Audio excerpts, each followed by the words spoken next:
Welcome. In this videos, we are going to talk about titration and how titration is used in analytical chemistry to determine different substances. So first of all, let's look at the outline, what we are going to speak about in these lectures. We are going to start with general principles and then move on to four different titration types and review them as well. Most thoroughly, we are going to review acid-base titration and then more briefly potentiometric titration, redox titration, and complexonomtric titration as well. So let's get started on the topic. So before we start talking about titration, it is good that we agree what titration actually means. And it is a possibility to review the definition of titration based on the Hubbard-Goldberg. And according to the Hubbard-Goldberg, titration is a process of determining the quantity of substance A by adding measured increments of substance B, which then reacts with provision for some means of recognition of the endpoint of the reaction, and thereby indicates the point where the substance A has completely reacted with substance B. And I am sure that most of you have actually done some titration in the analytical chemistry basic course or maybe even in high school.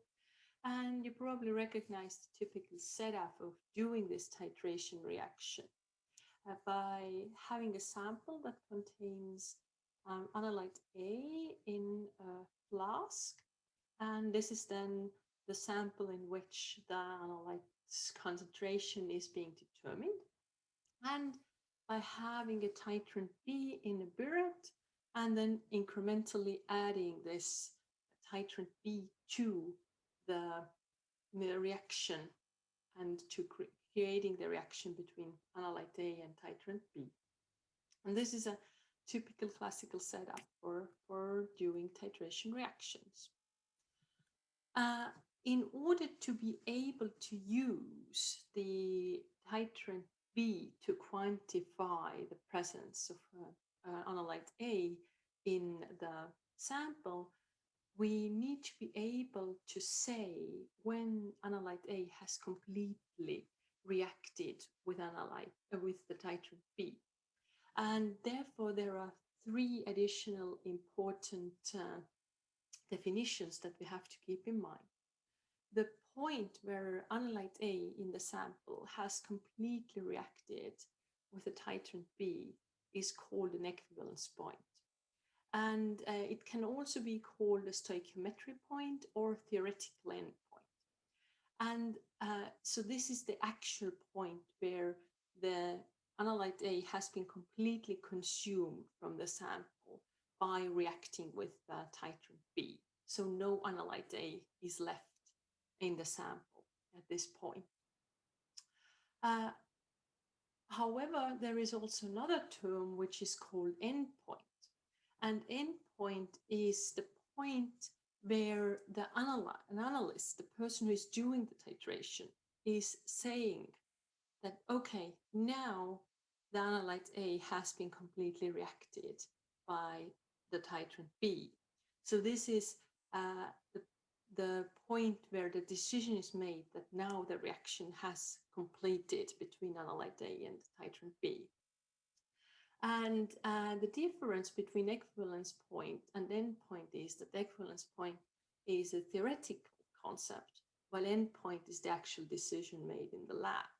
And in reality, the endpoint is always either slightly lower or slightly higher than the equivalence point, because exact matching of these is extremely high, if not impossible, simply due to the fact that we don't add incrementally small amounts of titrant B, rather we add realistically addable quantities of titrant B. And this causes titration error. So this is the difference between the equivalence point and the endpoint is called titration error. And of course, we aim to get the endpoints as close as possible to the equivalence point, and therefore to have the titration error as small as possible. And there are multiple things that we need to that we can do to keep this error as minimal as possible. One of the natural ones is to add titrant B, of course, and as small quantities as possible to the reaction mixture to be able to differentiate between smallest possible added titrant B amounts. But there are also important things like choosing the indicator of the reaction, as well as choosing the properties of the reaction that we will visit also during these videos. So in order to the titration reaction to be usable between the analyte and the titrant, there are a few restrictions that make the reactions better usable for this purpose. The first thing is that there should be an exact stoichiometry. That means that analyte A should react with titrant B with a known ratio. So it should always be a fixed ratio that should not depend on any of the factors, environmental factors like temperature or other reagent should always be the same. Or either 1:1 or 1:2, that doesn't really matter that much, but it's important that it's always the same ratio. So we can write a reaction on a paper and put specific coefficients in front of the analyte and the titrant. And then the reaction has an exact stoichiometry. Additionally, the reaction should be as fast as possible. And this is important to minimize the reaction and the titration error. If the reactions are very, very slow, then there is a high risk of over titrating, meaning that we add more titrant than is actually needed to react with the analyte A in the sample. So that if our reaction is fast, then of course we don't need to wait so much between adding each drop of the titrant, and therefore we are less likely to make any over titration errors. The reaction should occur in the solution. This is also associated actually with the speed of the reactions, because and also with the stoichiometry. Reactions that occur in solution are usually faster and also have a better stoichiometry. It's also important that these reactions would not be equilibrium reactions, but rather they would be reactions that proceed to the end. So this means that there isn't an equivalence point, where adding more titrant would only slowly increase the amount of the product form from analyte and titrant, but rather the reaction would proceed always to the right side of the titration reaction. And of course, it is important that the equivalence points could be somehow detected, so that there would be some kind of color change, and this incorporates also cases where we can use indicator to detect this equivalence point. So meaning that there is some kind of a possibility to detect the equivalence point. And in order to be applicable to as many samples and situations as possible, it would be also good if the titration reaction would be not affected by other components present in the sample. However, this is very, very hard to achieve, and very often the reactions actually do depend on the other compounds present in the sample, present in all potential samples. But then selectivity to specific samples needs to be considered. That means that we can restrict our reactions, saying that, okay, this titration reaction is applicable to these samples, because in these samples there aren't any interfering compounds, and we can apply this, but it's not applicable to the other set of samples, because there we might have interferences. And this is called selectivity that is sufficient for the purpose. So it might be sufficient for some samples, but not sufficient for other samples. Good. Another important thing is choosing the titrant. And there is important consideration that the titrant concentration will be used in the final calculations of the amount of analyte A that was present in the sample. And therefore, the concentration of the titrant needs to be known very, very precisely. So it needs to be a very accurate concentration that we use in the calculations. Otherwise, the concentration for the analyte in the sample that we calculate is also not going to be accurate at all. And there are two possibilities to achieve this accuracy. One of them is that the titrant solution can be prepared with very accurate concentration by weighing. By weighing accurate amount, accurate mass of the titrant and dissolving that then in a very accurately measured volume. And by this getting a titrant solution which also has a very accurate concentration. And this can be done if the titrant has primary standard properties. We'll see that in 1 second. Another possibility is that if the titrant itself does not have these primary standard properties, then the titrant concentration can be determined by some other complementary methods. For example, again with titration with some other compound that does have primary standard properties. But what are these primary standard properties? Primary standard properties are properties of the compound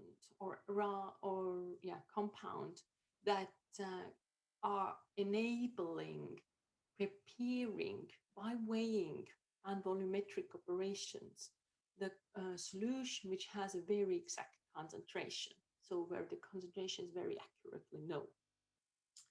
And there are a few properties that are relevant. So firstly, the substance has to be available with very high purity.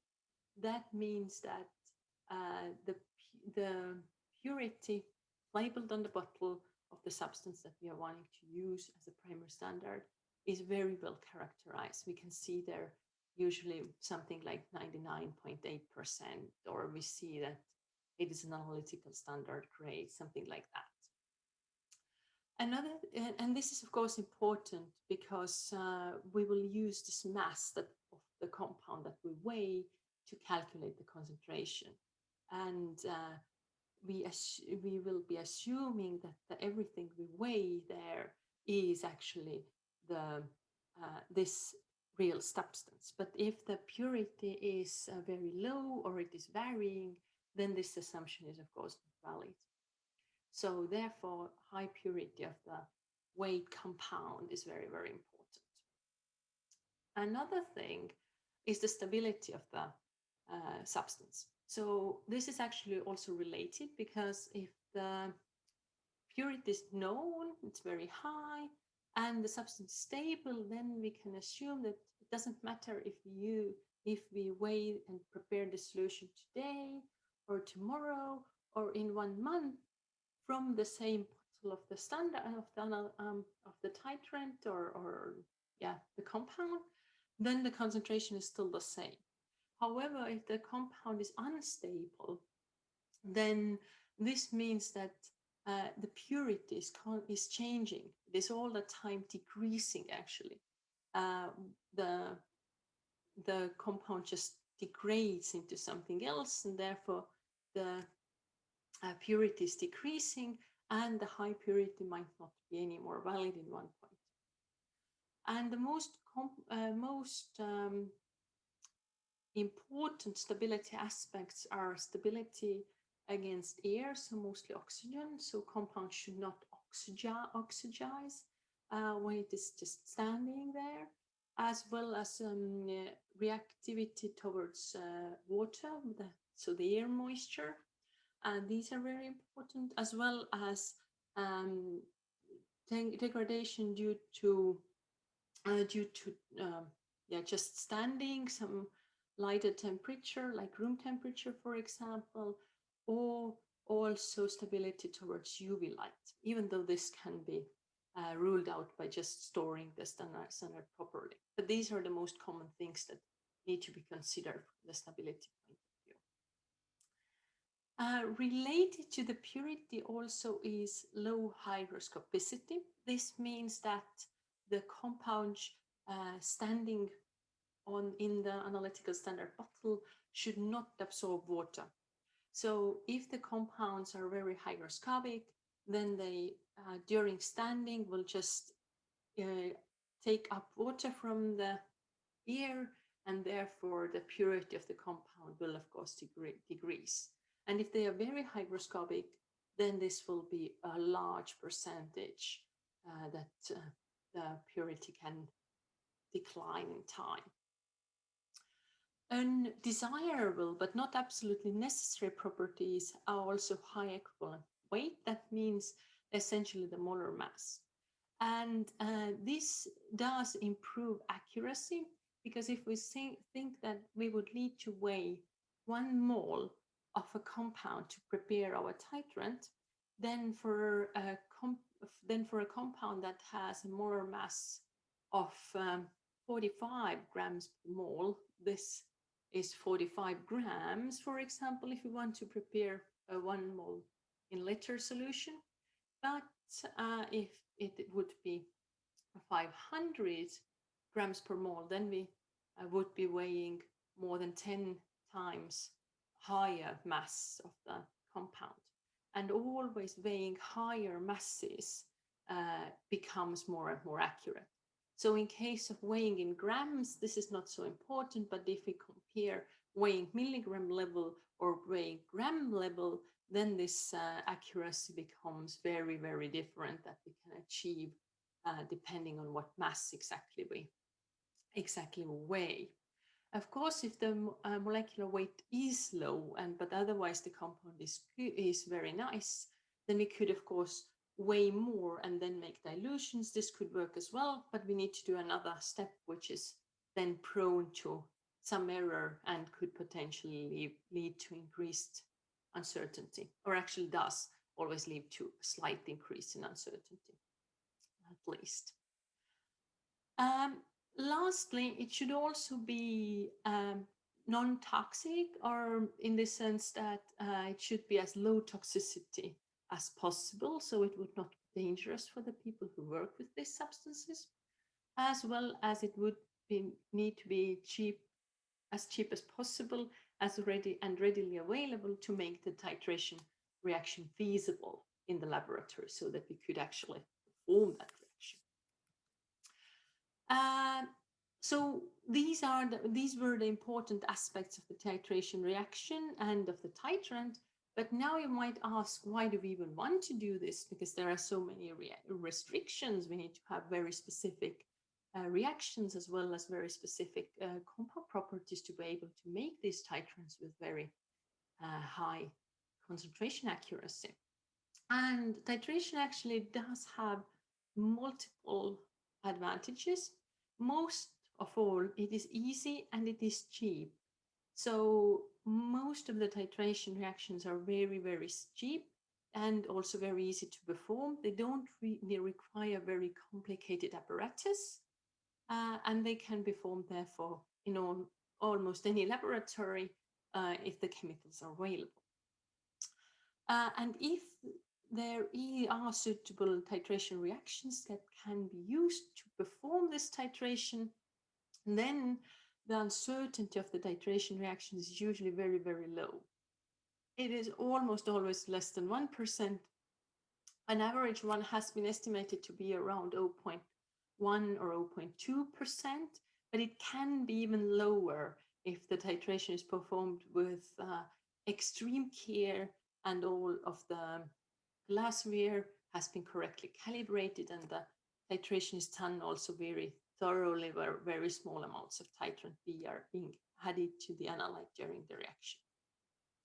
Also, it is an absolute method. This means that we can determine the analyte concentration in the sample without actually having the standard of the analyte available in the laboratory. This means that we can quantify compounds without having these compounds in our laboratory. And this is a very important aspect for cases where there aren't good analytical standards for the compounds. For example, if we think about wine quality, the determination, then one of the important wine quality properties is total acidity of the wines.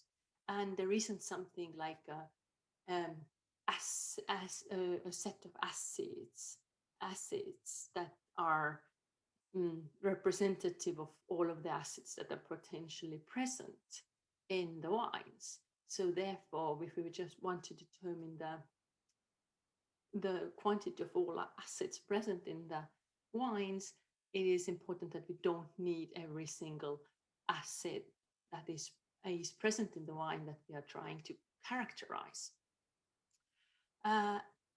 Additionally, titration also fits for this kind of cases where we don't have one specific analyte, but we have a mix of analytes. For example, in the case of wine acidity, there are numerous different acids there, but we are generally interested in the total acidity of the